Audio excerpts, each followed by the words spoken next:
ଦୋଳ ପୂର୍ଣ୍ଣିମା ପାଇଁ ଆପଣ ସମସ୍ତଙ୍କୁ ଶୁଭକାମନା। ହ୍ୟାପି ହୋଲି। ଆପଣଙ୍କ ସମସ୍ତଙ୍କ ସହିତ ହୋଲି ପାଇଁ ଗୋଟେ ବହୁତ ସୁନ୍ଦର ରେସିପି ନେଇ ଆସିଛି, ଯେଉଁଟା ହୋଲିରେ ତ ବହୁତ ସ୍ପେଶାଲ୍ ଲାଗିବ, ତା ସହିତ ଇନଷ୍ଟାଣ୍ଟ ବନେଇକି ଦେବା ପାଇଁ ଗେଷ୍ଟମାନଙ୍କ ପାଇଁ ବି ବହୁତ ବଢ଼ିଆ ହେବ। ଚାଲନ୍ତୁ ବନେଇ ନେବା ଆଜିର ଫଟାଫଟ କିନା ଏଇ ରେସିପିଟା, ଯେଉଁଟା ସବୁବେଳେ ବହୁତ ଟେଷ୍ଟି ଆଉ ବହୁତ ବଢ଼ିଆ ହେବ। ବଡ଼ ପାତ୍ର ଗୋଟେ ନେଇଯାଆନ୍ତୁ।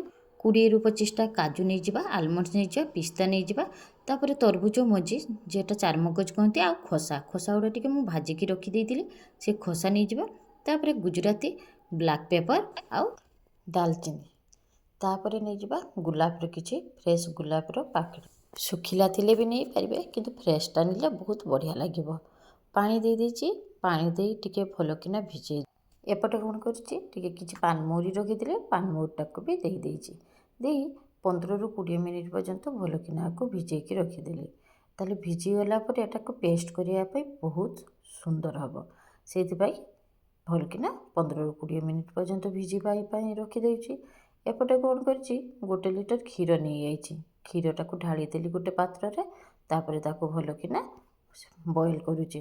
ବହୁତ ଭଲକିନା କ୍ଷୀରଟାକୁ ବଏଲ୍ କରିବେ, ତାହେଲେ କ୍ଷୀରଟା ଘନ ହେବ, ତା ସହିତ ପିଇବା ପାଇଁ ବି ବହୁତ ଟେଷ୍ଟି ଲାଗିବ। 5ରୁ 10 ମିନିଟ୍ ପର୍ଯ୍ୟନ୍ତ ହାଇ ଫ୍ଲେମ୍ରେ ଫୁଟେଇଲି।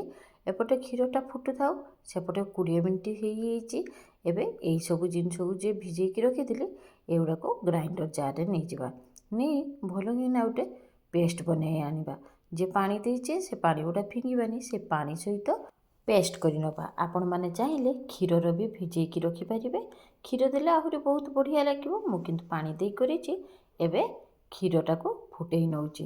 ଏବେ କିଛି କେଶର ଦେଇ ଦେଉଛି। କେଶର ଦେଇକି ଆଉ ଥରେ ଗ୍ରାଇଣ୍ଡିଙ୍ଗ କରିନେବି। ଦେଖନ୍ତୁ କେଶର ଦେଇଦେଇଛି, ଭଲକିନା ମିକ୍ସ କରି ନେଉଛି, ଆଉ ଥରେ ଗ୍ରାଇଣ୍ଡିଙ୍ଗ କରି ଆଣୁଛି। ଚାଲନ୍ତୁ, ହେଇଯାଇଛି ଭଲକିନା ପେଷ୍ଟ। ଏବେ ଆକୁ ସାଇଡ଼ରେ ରଖିନେଇ ଏବେ ଦେଖିନେବା ଆମର କ୍ଷୀରଟା କ'ଣ ହେଇଛି। ଚାଲନ୍ତୁ, କ୍ଷୀରଟାକୁ ବସେଇଥିଲି, ଏପଟେ କ୍ଷୀର ହେଇଯାଇଛି। କ୍ଷୀରଟା ଭଲକିନା ଫୁଟିଯାଇଛି। ଏବେ କ୍ଷୀରଟାକୁ ଭଲକିନା ଥଣ୍ଡା କରିନେବା। କ୍ଷୀର ଥଣ୍ଡା କରି ନେଇ ତାକୁ ଏବେ ଗ୍ରାଇଣ୍ଡିଙ୍ଗ କରିବା। କ୍ଷୀରଟାକୁ ମୁଁ ଥଣ୍ଡା କରି ନେଉଛି ଭଲକିନା ଥଣ୍ଡା ହେଇସାରିଲା ପରେ ଗ୍ରାଇଣ୍ଡିଙ୍ଗ କରିବେ। ଏପଟେ କ୍ଷୀର ଥଣ୍ଡା ହେଇଯାଇଛି, ଆଉ ଥରେ ଗ୍ରାଇଣ୍ଡର ଜାର୍ ନେଇଯାଇଛି। ସେଇ କ୍ଷୀର ସହିତ ଯେ ପେଷ୍ଟଟା ବନେଇକି ରଖିଥିଲି, ସେ ପେଷ୍ଟଟା ତା ସହିତ ଦେଇଦେଉଛି। ଏବେ ଆକୁ ଭଲକିନା ଗ୍ରାଇଣ୍ଡିଙ୍ଗ କରି ନେବା। ଆଉ କିଛି ଆଇସ୍ କ୍ୟୁବ୍ ଦେଇଦେଉଛି। ଆଇସ୍ କ୍ୟୁବ୍ ଦେଇ ଭଲକିନା ଆକୁ ପେଷ୍ଟ କରି ନେବା। ଗ୍ରାଇଣ୍ଡିଙ୍ଗ କରି ନେଲା ପରେ ଦେଖିବେ ଆ ଥିକନେସ୍ଟା ବହୁତ ଲିକ୍ୱିଡ଼ ହେଇଯାଇଛି, ଆଉ ଖାଇବା ପାଇଁ ବହୁତ ଟେଷ୍ଟି ହେଇଛି। ଏବେ ଗ୍ରାଇଣ୍ଡିଙ୍ଗ କରି ନେଇଛି। ଏପଟେ ଗୋଟେ ଗ୍ଲାସ୍ ନେଇଗଲି, ସେଇ ଗ୍ଲାସ୍ରେ ବରଫ ଦେଇ ଏଇ ମିଲ୍କ ସେକ୍ଟା ଦେଇଦେଉଛି। ଏପଟେ କିଛି ପିସ୍ତା ନେଇଯାଉଛି, ପିସ୍ତା ତାକୁ ଗ୍ରେଟେଡ୍ କରି ନେଉଛି, ଆଉ କେଶର ଦେଇ ଗ୍ଲାସ୍ଟା ସଜେଇ ଦେଇଛି। ଦେଖନ୍ତୁ ତ କେମିତି ଲାଗୁଛି, ବହୁତ ବଢ଼ିଆ ଦେଖାଯାଉଛି, ଆଉ ଖାଇବା ପାଇଁ ବହୁତ ବଢ଼ିଆ ଟେଷ୍ଟି ବି।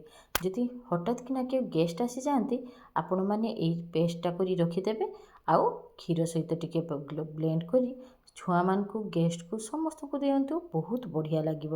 ଆଜିର ମୋର ଏଇ ରେସିପିଟା କେମିତି ଲାଗିଲା ନିହାତି କମେଣ୍ଟ କରି ଜଣାଇବେ। ଯଦି ଭିଡ଼ିଓଟା ଭଲ ଲାଗିଥାଏ ଗୋଟେ ଲାଇକ୍, କମେଣ୍ଟ, ସେୟାର, ତା ସହିତ ସବସ୍କ୍ରାଇବ୍ କରିବା ପାଇଁ ଭୁଲନ୍ତୁ ନାହିଁ।